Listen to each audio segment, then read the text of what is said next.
स्वजन भरणशीलं शीलये विघ्नराजम्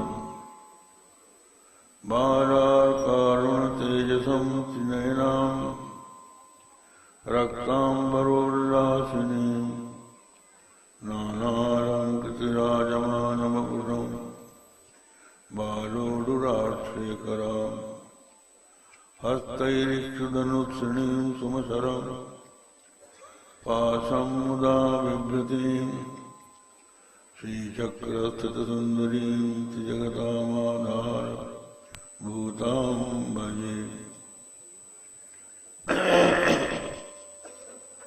श्रीराम जय राम जय जय राम।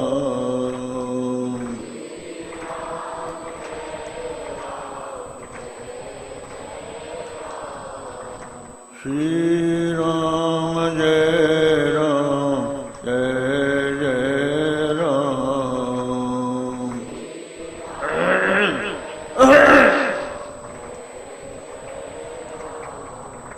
श्रीराम जय राम जय जय राम।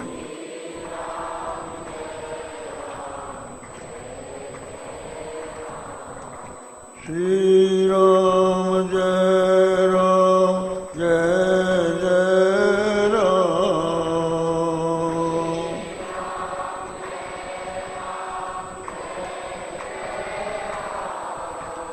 श्रीराम जय राम जय जय राम।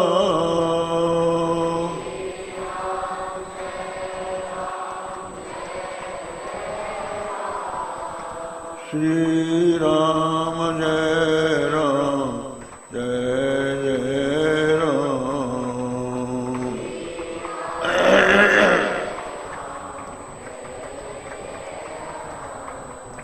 श्रीराम जय राम जय जय राम।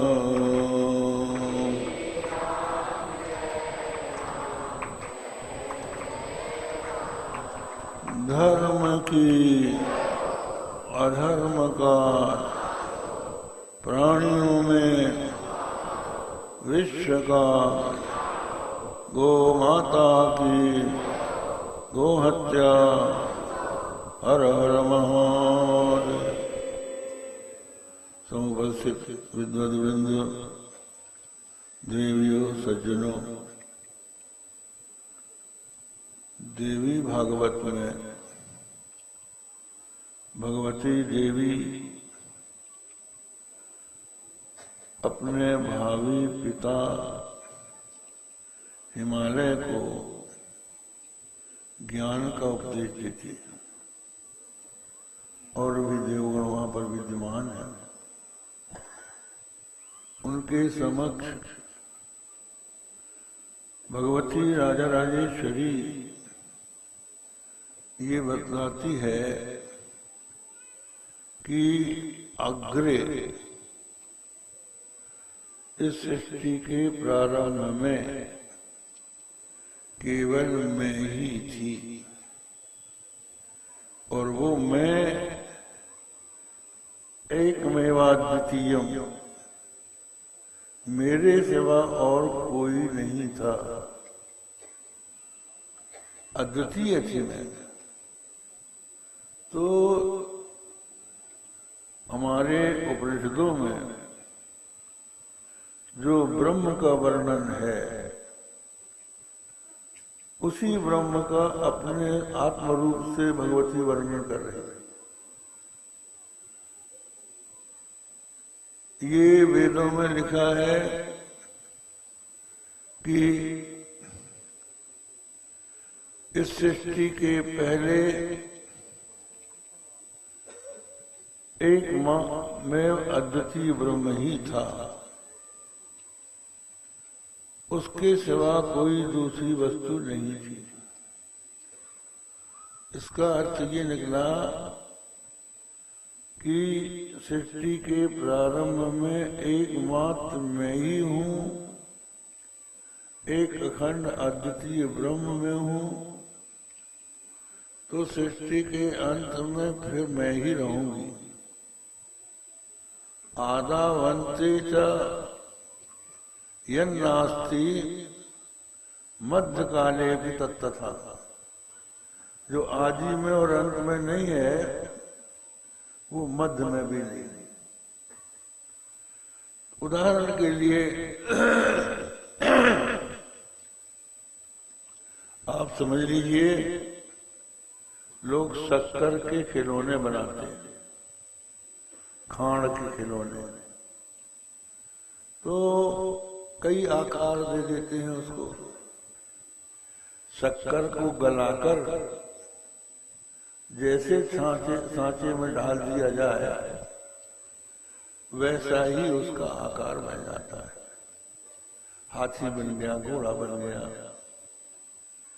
कहीं रुपया बन गया, कहीं कुछ और बन गया।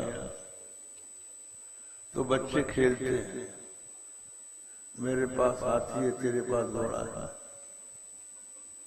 और अपने आप ही होली के समय शक्कर की माला लोग पहनाते हैं। उसमें भी कई तरह की आकृतियां होती हैं। तो वो कहते हैं, लड़के लड़ रहे हैं, कहते हैं मेरे पास हाथी, तेरे पास घोड़ा। लेकिन सच पूछा जाए तो ये हाथी घोड़े के पहले क्या था? शक्कर थी। और जब इसको अंत में देखोगे तो भी शक्कर रहेगी। बीच में जो हाथी घोड़े दिख रहे हैं वो नाम मात्र है, वो भी शक्कर। इस तरह से एक अद्वितीय ब्रह्म ही सब कुछ था। इस दृष्टांत से आप समझ सकते हैं। सोने से कटक मुकुट कुंडल आभूषण बनते हैं, पहले भी सोना और बाद में भी सोना, और बीच में जो कटक मुकुट कुंडल दिखाई पड़ते हैं वो भी सोना। तो ये परमात्मा का स्वरूप वर्णित हो रहा है। तो उस परमात्मा जब वो एक ही है तो ये अनेकात्मक जगत क्यों प्रतीत हो रहा है? कैसे प्रतीत हो रहा है? ये संसार कैसे आ गया, कैसे बन गया? जीव ईश्वर का भेद कैसे हो गया? इसके संबंध में बताया जाता है कि जो भगवान की माया है, जो न तो भगवान से भिन्न है, न भिन्न है, न भिन्न भिन्न है, न सत है, न सत है, न सत सत है। उस माया में तीन गुण हैं, सत्वगुण, रजोगुण और तमोगुण। तो सत्वगुण जो है वो जहां शुद्ध होता है, रजोगुण और तमोगुण से बिना हुआ जो सत्वगुण है वो नहीं, जिसमें केवल सत्वगुण रहता है, शुद्ध सत्वगुण। उस सत्वगुण में प्रतिबिंबित जो आत्मा है, चैतन्य है, वो ईश्वर है। और रजोगुण तमोगुण से मिला हुआ जो सत्वगुण है, उसमें जो प्रतिबिंबित है वो जीव। इस तरह से जीव और ईश्वर का भेद दिखाई पड़ता है। इसी बात को यदि आप मानस से समझना चाहें तो रामचरितमानस में एक प्रसंग आता है।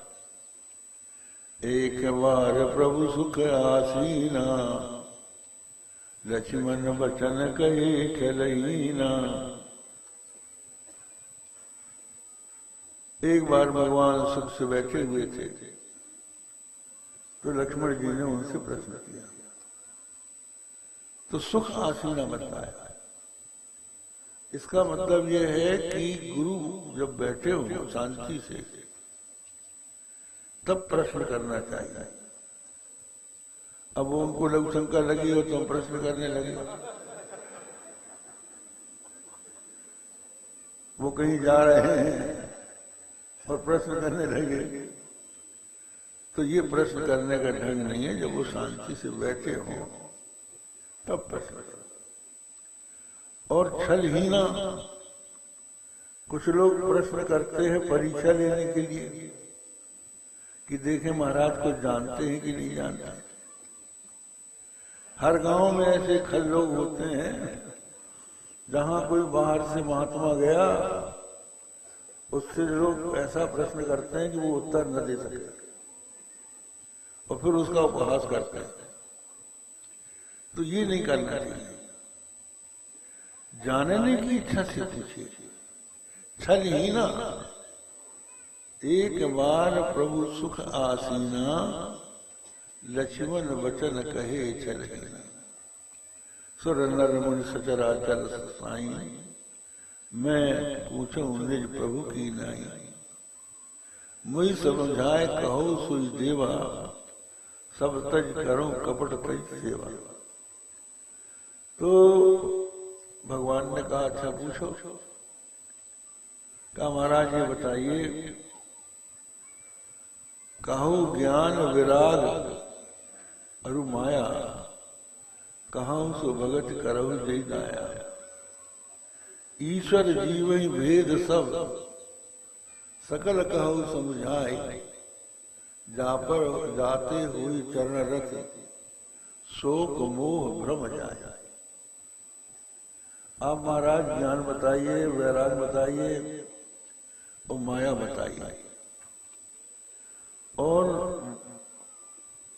ईश्वर जीव का जो भेद है वो बतलाइए, भक्ति का स्वरूप बतलाइए। यह जब लक्ष्मण जी ने प्रश्न किया तो भगवान ने उसका उत्तर दिया।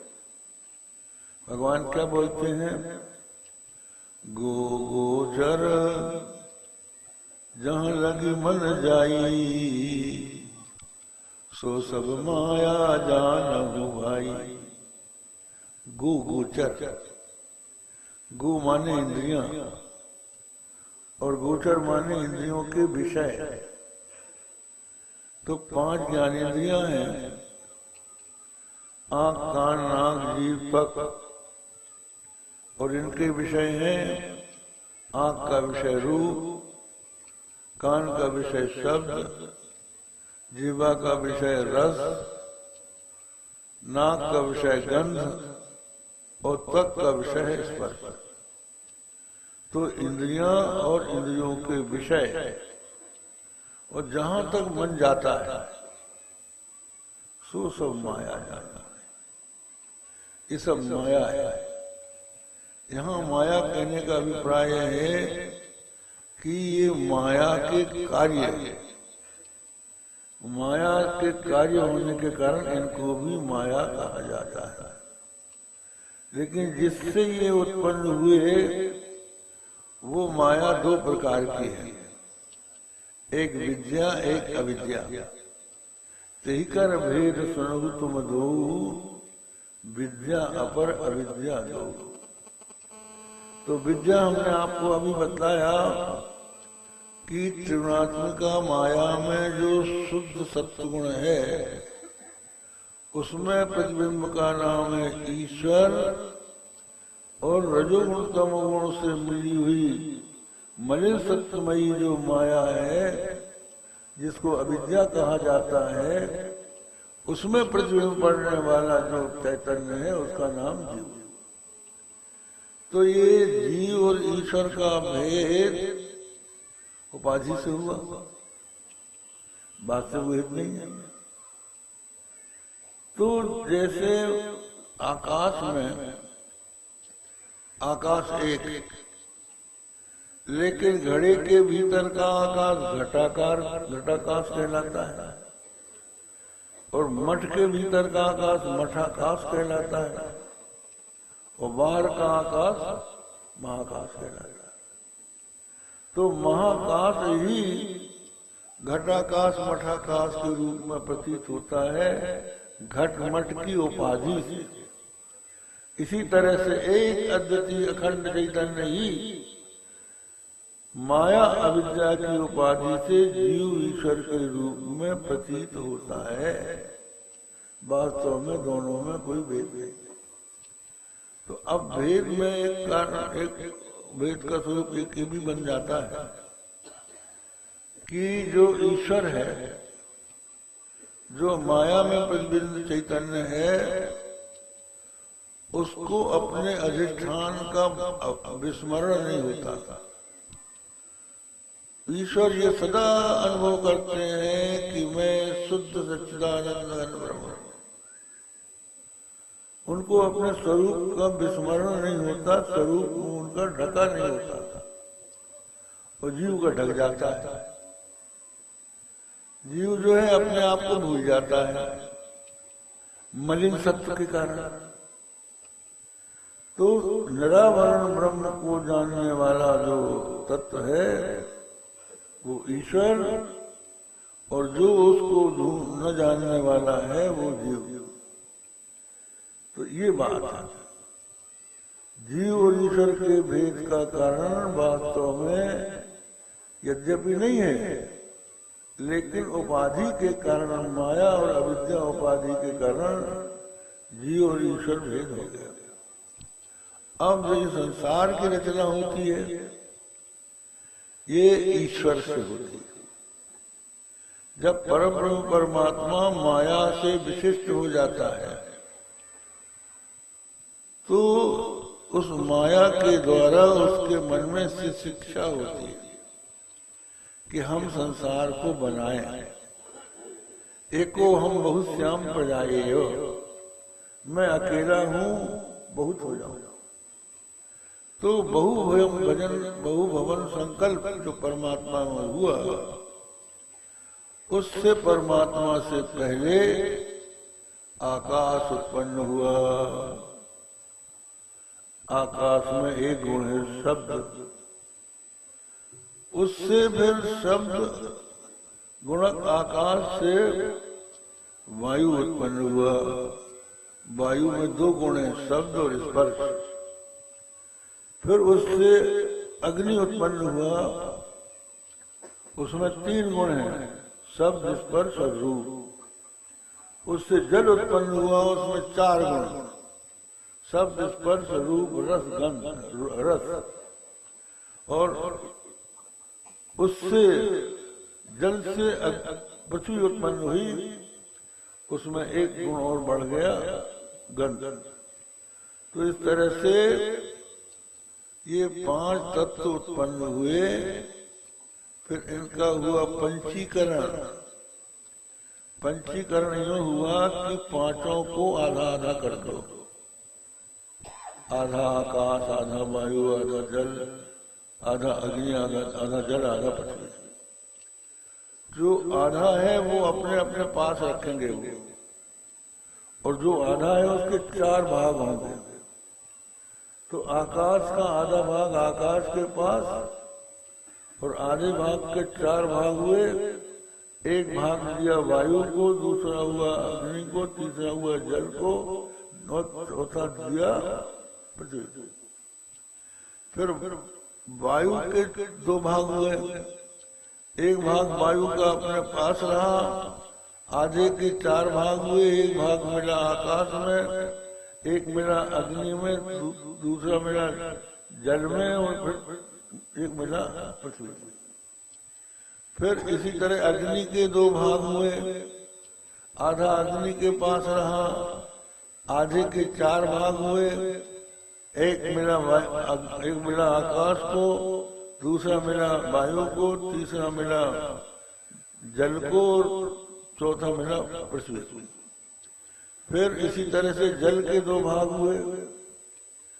तो उसमें जल का आधा अपने पास रहा, आधे के चार भाग हुए। एक आकाश को मिला, दूसरा वायु को, तीसरा अग्नि को, और चौथा पृथ्वी को। और इस तरह से पृथ्वी के दो भाग हुए। आधा पृथ्वी का पृथ्वी के पास रहा, दूसरे के चार भाग हुए। एक आकाश को, दूसरा वायु को, तीसरा अग्नि को, चौथा जल को। ये पांचों पंचीकृत हो गए। इन पंचीकृत पंच महाभूतों से विराट की उत्पत्ति हुई। इसके पहले ये जो पंच महाभूत थे ये अपंचीकृत थे, पांचों में नहीं मिले थे। तो इनके शुद्ध सत्व अंश से, व्यष्टि शुद्ध सत्व अंश से 5 ज्ञानेंद्रियां उत्पन्न होती हैं। कौन कौन सी 5 इंद्रियां?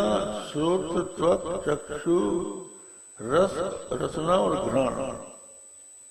माने कान, आंख, नाक, जीभ, त्वक, ये 5 ज्ञानेंद्रियां व्यष्टि सत्वांश से उत्पन्न हुई और समष्टि सत्वांश से अंतःकरण उत्पन्न हुआ, मन, बुद्धि, चित्त, अहंकार। ये अंतःकरण।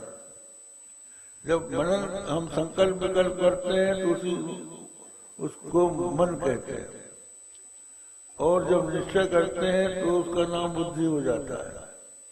जब स्मरण करते हैं, अनुसंधान करते हैं, चिंतन करते हैं तो उसका नाम चित्त हो जाता है।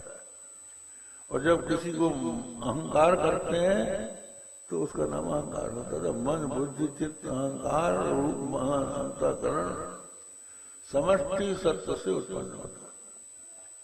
फिर व्यष्टि राजसिक अंश से 5 ज्ञानेंद्रियां उत्पन्न होती हैं। 5 ज्ञानेंद्रियां कौन है? हाथ, पैर, वाणी और उपस्थ और बुद्ध। ये 5 कर्मेंद्रियां व्यष्टि राजसिक अंश से होती हैं और समष्टि से प्राण उत्पन्न होता है। प्राण की 5 वृत्तियां हैं। प्राण, अपान, व्यान, उदान, समान। हृदय प्राणे, हृदय प्राणो गुदे पानम समानम नाभि मंडले अपानक कंठ देशस्तु व्यानस सर्व शरीर का। हृदय में प्राण, गुदा में अपान, नाभि में समान, कंठ देश में उदान और व्यान सारे शरीर में रहते। इस तरह से 5 प्राण हो गए। एक प्राण हो गया। तो इस तरह से देखा जाए तो इनसे लिंग शरीर बन गया। 5 ज्ञानेंद्रियां, 5 कर्मेंद्रियां मिला के हो गई 10 और 5 प्राण हुए 10, 5, 15 और मन, बुद्धि, चित्त, अहंकार मिला दो तो 19 और अगर 2 ही रखो मन, बुद्धि तो 17। इन 17 तत्वों से लिंग शरीर बना जिसका नाम सूक्ष्म शरीर है। अब ये जो सूक्ष्म शरीर है ईश्वर का भी है और जीव का भी। फिर ये पंचीकृत हुआ तो पंचीकृत से ब्रह्मांड हुआ। ईश्वर का स्थूल शरीर ब्रह्मांड है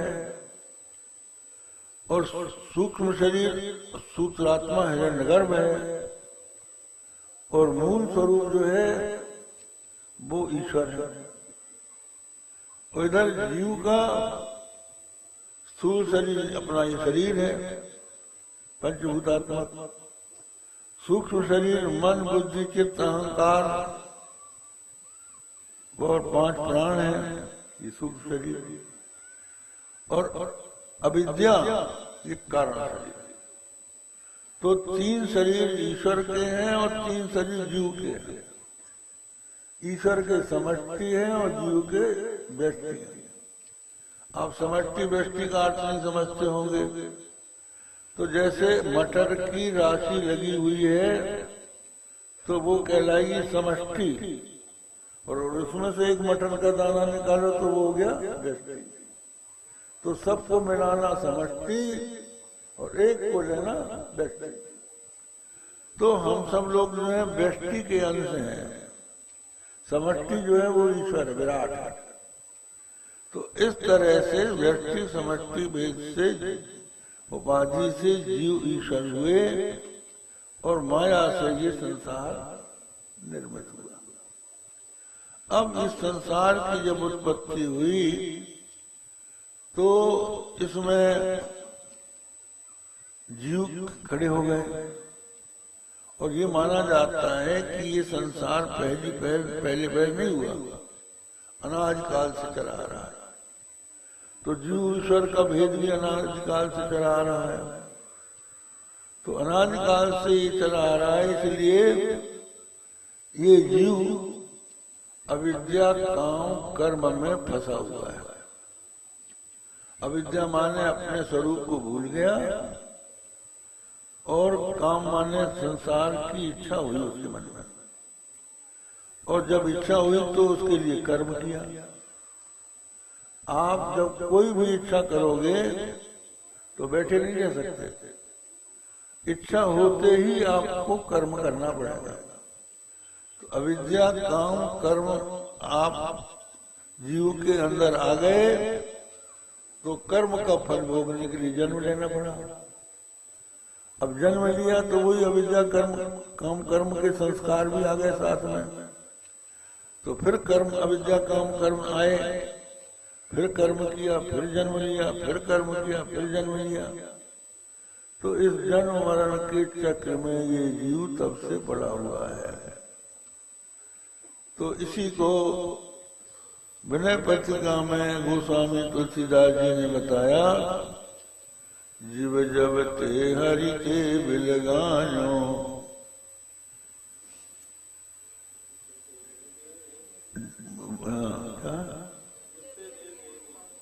तब ते देह गेह निज मानो, माया बस स्वरूप बिसरायो, होते ही भ्रमते नाना दुख पायो।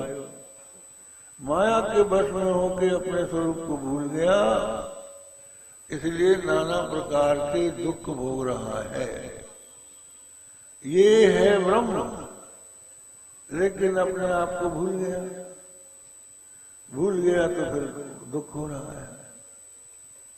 तो इसमें दृष्टांत दिया जाता है कि व्याध कुल वर्धित राजकुमारवत। एक बार पहले जमाने में ये रेल मोटर थे नहीं, लोग तीर्थ यात्रा के लिए निकलते थे तो कोई पालकी में, कोई घोड़े में, कोई बैलगाड़ी में, कोई पैदल, और भीड़ की भीड़ इकट्ठी होके जाती थी। अभी भी गांव के लोग रेल में जाते हैं, मेरे ठेले में जाते हैं तो मिलके जाते हैं। तो वो बीच बीच में रुकते रुकते जाते थे। तो तीर्थ यात्रियों में एक रानी भी थी, उसका छोटा बेटा था गोद में। तो वो एक जगह ठहरे, वहां डाकू आ गए और डाकुओं ने सबको लूटना शुरू किया। रानी को भी उसके जब आभूषण वगैरह सबको लूट लिए और बच्चा ले गए। अब किसी तरह रानी की जान तो बच गई, लेकिन बालक को वो लोग ले गए। अब राजा को पता लगा तो उन्होंने खूब खोज कराई अपने बेटे की, लेकिन पता नहीं लगा। रानी अपने घर लौट के आ गई। वर्ष बीत गए, कई वर्ष बीत गए। एक बार कुछ डाकुओं को पकड़ के सिपाही लोग लाए। राज दरबार में राजा बैठे थे अपने सिंहासन पे, बगल में मंत्री बैठा था और सब लोग बैठे थे। डाकू सामने खड़े किए गए, हाथ में हथकड़ी भरी है, पैर में बेड़ी है, और सब डरे हुए हैं कि हम न जाने क्या होता है। बड़े भयानक उनके मुख थे, बड़े बड़े बाल, दाढ़ियां थी। उन्हीं में एक सुंदर गौर वर्ण का डाकू था, देखने में बड़ा अच्छा दिखाई पड़ता था। तो राजा ने अपने मंत्री को बुलाया और अंग्रेज का वो तो इनसे अलग दिखता है। मंत्री ने कहा, हाँ महाराज अलग तो दिखता है। और कहा, अभी ये जवान है, अभी बहुत वृद्ध नहीं हुआ है। अपना बेटा जो लोग ले गए थे, कहीं वो तो नहीं है। अब इधर डर रहा है ये कि हमारी तरफ राजा अंगुली उठा के देख रहा है, सबसे पहले फांसी हमको लगे। वो कांप रहा। इतने में रानी को बुलाया गया। रानी आई। रानी ने जैसे ही उस बालक को देखा, उसके स्तनों से दूध निकलने लगा। तो राजा ने समझ लिया कि हमारा बेटा है। उसको बुलाया, इधर आओ भाई। वो डरते डरते आया। राजा ने पूछा, तुम कौन हो? कहा हम कुछ नहीं जानते, हम कौन है। ये जो डाकू है ये तुम्हारे कौन है? कहा हमको पता नहीं, हम तो इन्हीं के बीच में रहे, इन्हीं के बीच में बड़े हुए हैं। तुम्हारे माँ बाप का तुम्हें पता है? कहा हमको कुछ पता नहीं। तो उन्होंने डाकुओं से पूछा कि भाई ये बालक तुम्हारे पास कहाँ से आया? बोले एक बार तीर्थ यात्री जा रहे थे तो एक रानी पालकी में थी, उससे हमने इसको छीना था। बस निश्चय हो गया। उन्होंने कहा बेटा तुम डाकू नहीं हो, तुम राजकुमार हो। हथकड़ी मेरी खुल गई और वो राजा की गोद में बैठ गया। इसी तरह से ये जीव जो है ये डाकुओं में फंस गया, अज्ञानी लोगों में फंस गया। अनेकों प्रकार के पंथ निकल रहे हैं, तो वो पंथों में पहुंच गया। पंथाइयों ने इसको अपना जीव बना दिया, संसारी बना दिया। तो किसी तरह से जब सद्गुरु इसको मिले और इसको बताया कि अरे तुम डाकू नहीं हो भाई, तुम जीव नहीं हो, तुम संसारी नहीं हो, तुम तो परब्रह्म परमात्मा हो, तुम अपने आप को भूल के संसारी बन गए हो, तो वो कृतकृत्य हो गया। तो कहने का मतलब यह है कि ये जीव तभी से संसारी हो गया।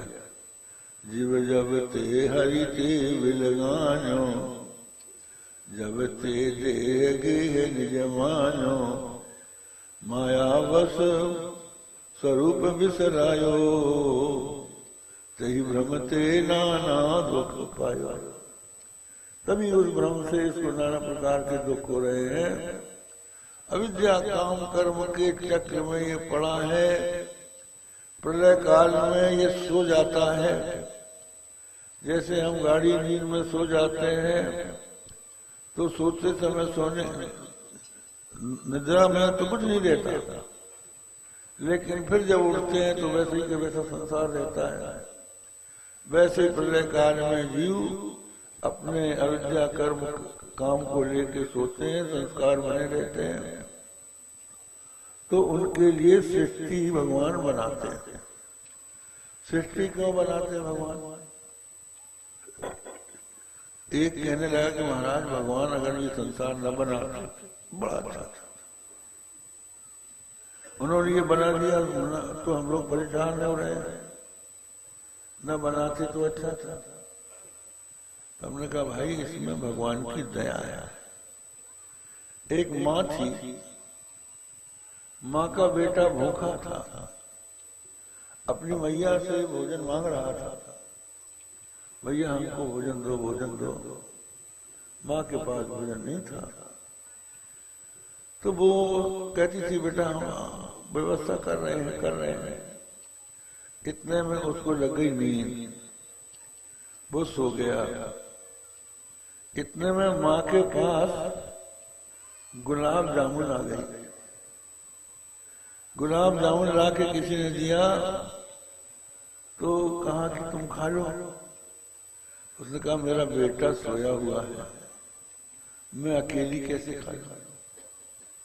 अब उसने अपने बेटे को जगाया, बेटा उठो। वो पैर फटकार के बोला हमको क्यों जगाती हो, हमको सोने दो। माँ ने कहा बेटा उठो उठो। उठने को तैयार नहीं, तो उसने जबरदस्ती उठाया और उसके मुंह में गुलाब जामुन डाल दी। और जब उसने गुलाब जामुन का स्वाद लिया, उसकी आंख में चमक आई तो माता को संतोष हुआ। इसी तरह परमात्मा ने संसार की रचना इसलिए की कि ये 84 लाख भोगते भोगते जब मनुष्य बनेगा तो इसको बुद्धि, इंद्रिय, मन, प्राण भगवान देंगे, हम देंगे। ये मनुष्य शरीर को प्राप्त करके श्रोत्रिय ब्रह्मनिष्ठ सदगुरु की शरण में जाएगा। पहले अपने मन को शुद्ध करेगा, वैराग्य इसको होगा। संसार के स्वरूप को समझने पर वैराग्य होता है। जब तक संसार के स्वरूप का अनुभव न हो तब तक वैराग्य नहीं होता है। आप देखिए, जब देखो मनुष्य का मन जो है संसार में मोहित रहता है। जब कुछ दिनों के बाद ठोकर लगती है और जब देखता है कि सब लोग छोड़ ही देते हैं, अपने सब स्वार्थ के साथी हैं, जब तक स्वार्थ रहता है तब तक लोग प्रेम करते हैं और अगर स्वार्थ सिद्ध नहीं हुआ तो सब छोड़ देते हैं। आपके पास जब तक धन है सब आपके साथ मित्रता करेंगे, लेकिन जब आप निर्धन हो जाते हैं तो आपके जो स्वजन बंधु बांधव हैं वो भी आपसे विमुख हो जाते हैं। आप देखिए, जब तक आपके पास पैसा है तब तक लोग नाता रिश्ता लगा लेते, दूर का, कहते हमारे बहनोई। और जब संपत्ति चली गई और किसी ने कहा वो तुम्हारा साला है, का दूर का है, पास का। बनने के सब साले बनने को तैयार रहते हैं, लेकिन जो बिगड़ जाता है उसका बहनोई बनने को भी कोई तैयार नहीं होता। रास्ते में मिल जाए तो आंख फेर लेते हैं, कहते हैं जैसे हमने देखा ही नहीं। ये हालत निर्धन की हो जाती है। ऐसे संसार की सब बात है। तो जब मनुष्य को परीक्षा हो जाती है, इसलिए तुलसीदास जी ने, सूरदास जी ने कहा, सुतवित नारी जानी स्वारथ रथ, न करुणे इनहीते अंतहु तो ही तजेंगे प्राण पामर, तू न तजो अवहित। अंत में सब तुमको छोड़ देंगे जब विपत्ति आएगी। बुद्धिमानी इसी में है कि तुम पहले ही छोड़ दो। एक जाट था तो उसकी स्त्री हमेशा धमकाती रहती थी, कहती थी हम तेरा साथ छोड़ देंगे, हम दूसरा पति कर लेंगे, हम तेरे साथ नहीं रहेंगे। वो बेचारा समझाता था कि भाई हमें क्या कमी है, जो कुछ दुख हो बताओ, वो हम पूरा कर देंगे, मत जाओ हमें छोड़ के। वो नहीं, हम तो चली जाएंगे। एक दिन उसने पक्का इरादा बता दिया कि तू चाहे कुछ कर, मैं तुझे छोड़ के चली ही जाऊंगी। तो जाट ने सोचा कि हमारे रहते इससे चली जाए तो दुनिया में हमारी हंसी होगी, तो मकान के छत पे चढ़ा और बोला, देखो गांव वाले सुनो, ये स्त्री बहुत दुष्ट है, हमने इसको छोड़ दिया। वो तो छोड़ के जाने वाली थी, लेकिन इसकी इज्जत रह गई। इसी तरह से जिनको इज्जत बचाना हो वो संसार से विरक्त हो जाए, विरक्त हो जाए और सच्चा सुख पाने के लिए वो गुरु के पास आए। और गुरु भी कई तरह के ऐसे गुरु होते हैं जो चेले के घर में आ गए, बैठे हैं, वो गुरु नहीं है, गुरु। स्वार्थ के लिए चेला बनाया है उन्होंने, न वो कुछ जानते हैं और चेले को भी कुछ मतलब नहीं है। उसने तो इसलिए कान फुका लिया कि उसको गया जी जाना था। भाई बिना गुरु की गया जी जाओगे तो पुण्य नहीं मिलेगा, इसलिए कान फुकवा लो। तो जो मिल गया तो फुकवा लिया, अब हो गए गुरु। उन्हें कुछ पता ही नहीं। गुरु सिख अंध बधिर करी लेखा, और एक न सुनई एक नहीं देखा। एक सुनता नहीं है और एक देखता नहीं। एक बार एक गुरु अच्छा जोड़ा जूता पहन के अपने शिष्य के यहाँ गया।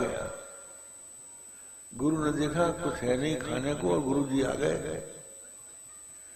तो उसने बड़े स्वागत से बैठाला गुरु जी को घर के भीतर, और बाहर निकल के अपनी स्त्री से कहा जरा ठहरो, इनको स्वागत करो। और उनका जोड़ा उठाया और बाजार में बेच दी। उससे जो रुपया मिला उसी से आटा दाल घी शक्कर मिर्च मसाला सब खरीद लिया और आके अपनी स्त्री को दिया। स्त्री ने बहुत बढ़िया भोजन बनाया और ऐसा स्वादिष्ट भोजन करके गुरु कहने लगे कि चेले बड़ा सुंदर भोजन बनाया। गुरु जी आप ही के चरणों की कृपा है।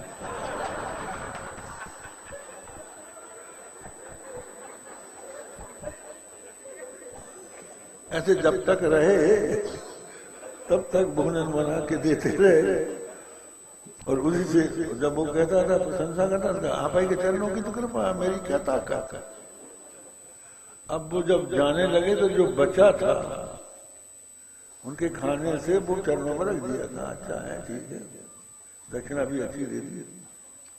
कहने लगे हमारे जूते अब जूता ढूंढने लगा जाने के लिए, इन्हीं की तो कृपा थी। ऐसे गुरु और ऐसे चेले,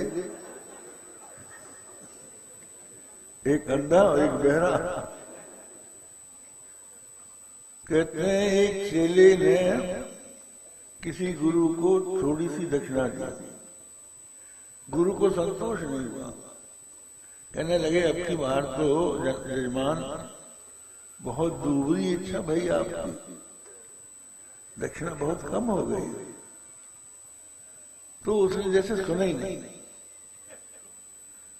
तो गुरु देख नहीं रहा है कि इस बेचारे की हालत क्या है, किस हालत में इसने सेवा की है, दक्षिणा दी है, और वो सुन नहीं रहा है। तो गुरु कैसा होना चाहिए और शिष्य कैसा होना चाहिए। कहते हैं शिष्य तो ऐसा चाहिए जो गुरु को सर्वस्व दे, और गुरु भी ऐसा चाहिए जो शिष्य से कुछ न ले, दोनों निरपेक्ष हो जाए। तो ऐसा निरपेक्ष गुरु ज्ञानी गुरु ही हो सकता है, सामान्य गुरु नहीं हो सकता। श्रोत्री ब्रह्मनिष्ठ होना चाहिए, इसलिए कि ज्ञान वही है जो शास्त्र सम्मत है। जो शास्त्र से सम्मत नहीं है वो ज्ञान अज्ञान है। बहुत से लोग उपदेश देते हैं लेकिन उनके उपदेश में शास्त्र नहीं है, उनके मनमाना बोल रहे हैं। तो वो मनमाना कर नहीं चलेगा। जो हमारे वेद शास्त्रों में वर्णित है वो जब आप बताए आपको सुनाई पड़ेगा तब उसको मानना चाहिए। आजकल लोग कुछ भी बता देते हैं, कहते महाराज ये करना चाहिए, ये नहीं करना चाहिए। हमने कहा तुमने कहाँ सुना? बोले सुना है। हमने कहा जिसने बताया उससे पूछते तो कि कहाँ का बोल रहे हो, किस पुराण का, किस वेद का, किस शास्त्र का बोल रहे हो। जब तक वो शास्त्र का न बताए उसकी बात पर विश्वास नहीं करना चाहिए।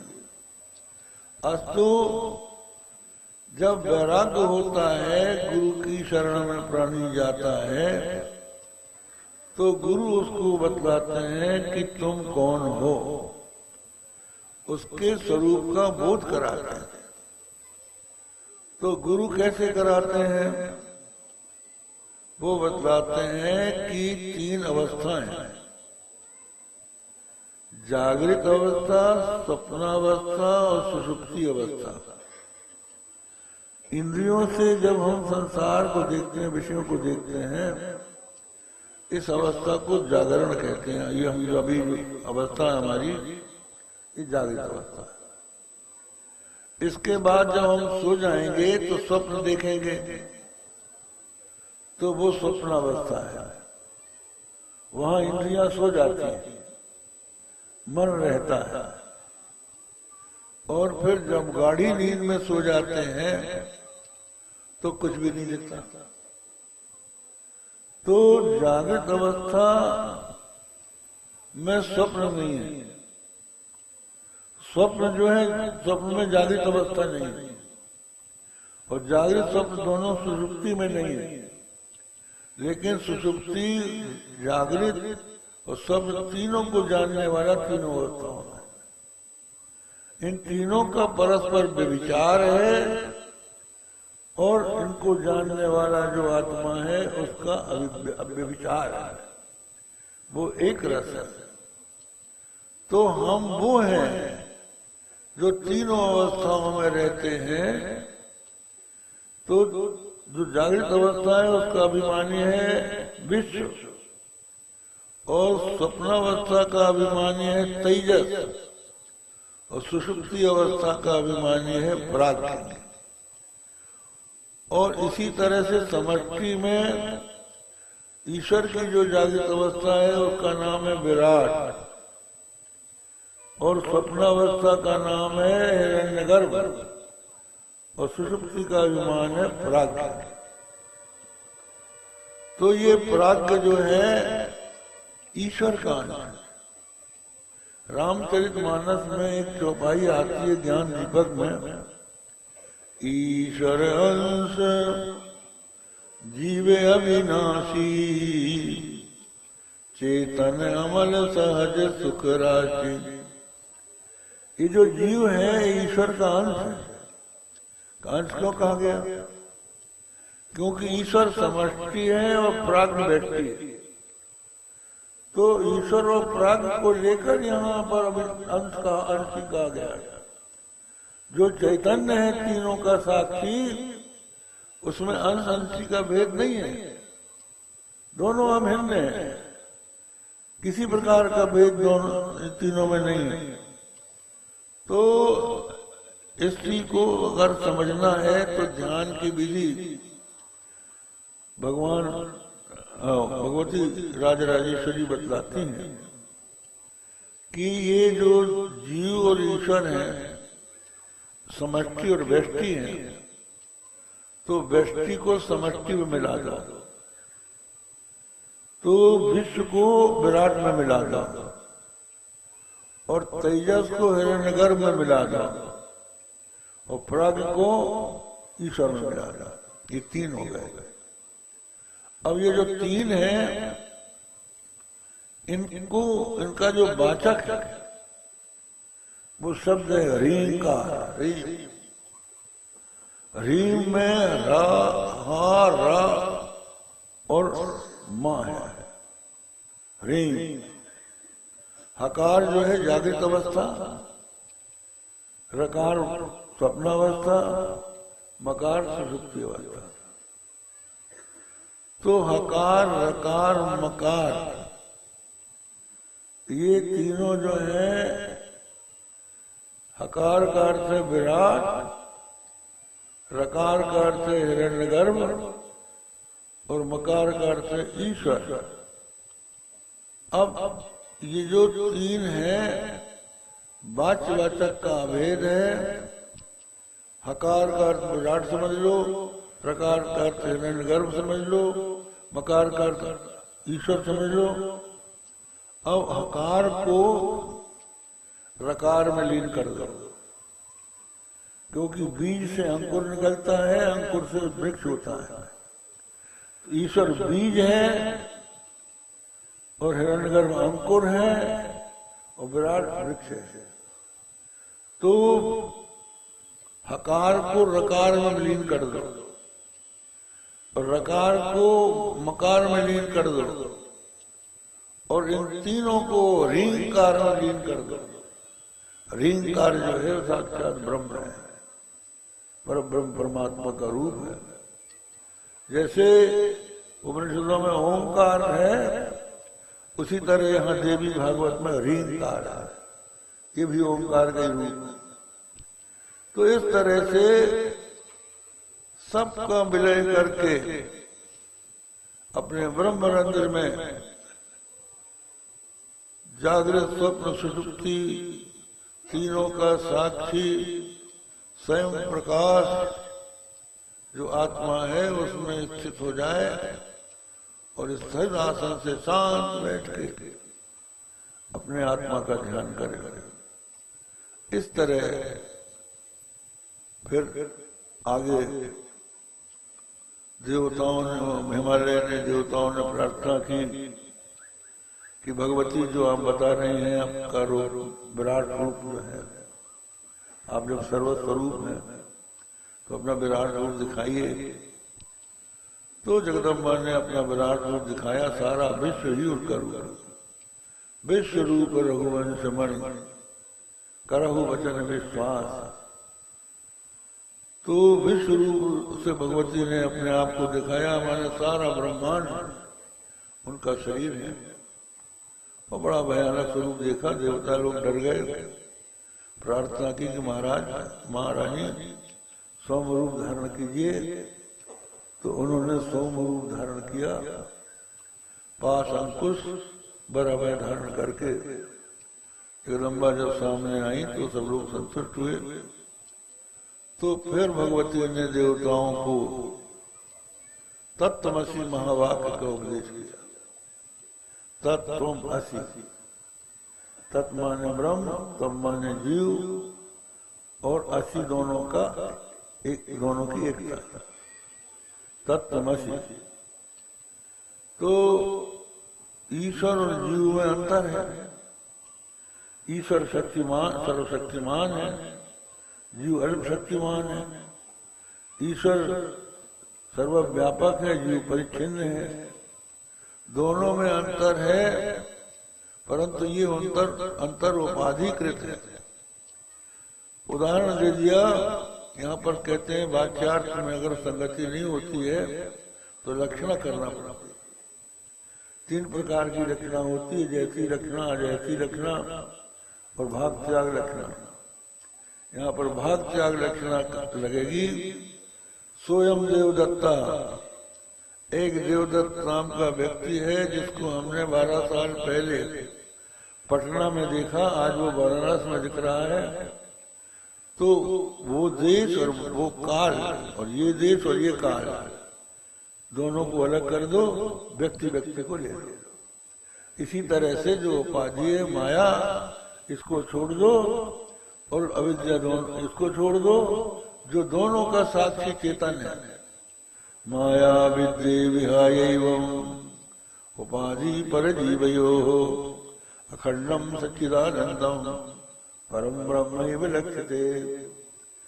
पर और जीव की जो उपाधि है, पर की उपाधि माया और जीव की उपाधि अविद्या, दोनों का त्याग करके दोनों का साक्षी जो चैतन्य है स्वयं प्रकाश, उसको लक्षित कर लो तो जन्म मरण का चक्र छूट जाएगा और आवागमन का चक्र छूटेगा। तो इसका उपदेश माता राजराजेश्वरी ने अपने पिता हिमालय को दिया, देवताओं को दिया। तो बस आज इतना ही कहकर प्रसंग पूर्ण करते हैं। कठिन तो हुआ होगा आप लोगों को, लेकिन ये भी सुनाना जरूरी है। तत्व की बात जब तक न सुनाई जाए तब तक ये होगा कि भाई केवल कथा सुना दिया। जो तत्व की बात है उसको आपने रख लिया, तो वो सुनाना जरूरी था। श्री राम जय राम जय जय राम।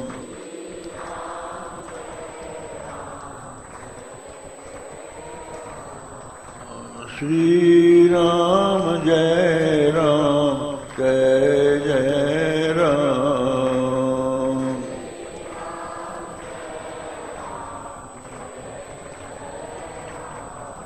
प्यारे जरा तो मन में विचारो,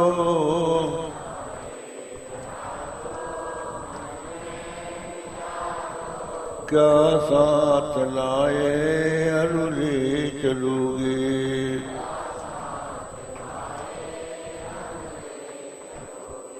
जाता सदा साथ यही पुकारो,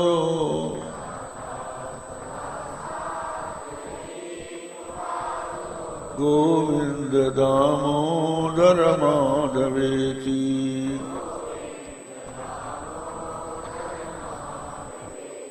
गोविंद दामोदर माधवेति।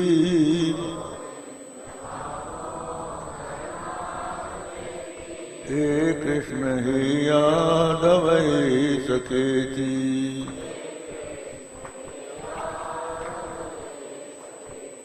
श्री कृष्ण गोविंद हरे मुरारे,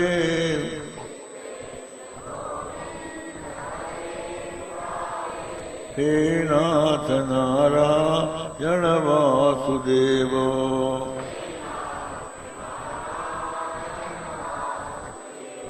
श्री कृष्ण गोविंद हरे मुरारे,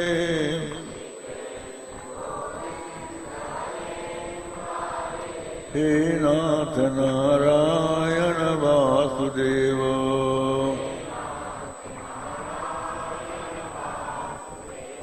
धर्म की अधर्म का प्राणियों में विश्व का कल्याण हो। गो माता की जय हो। हर हर महादेव।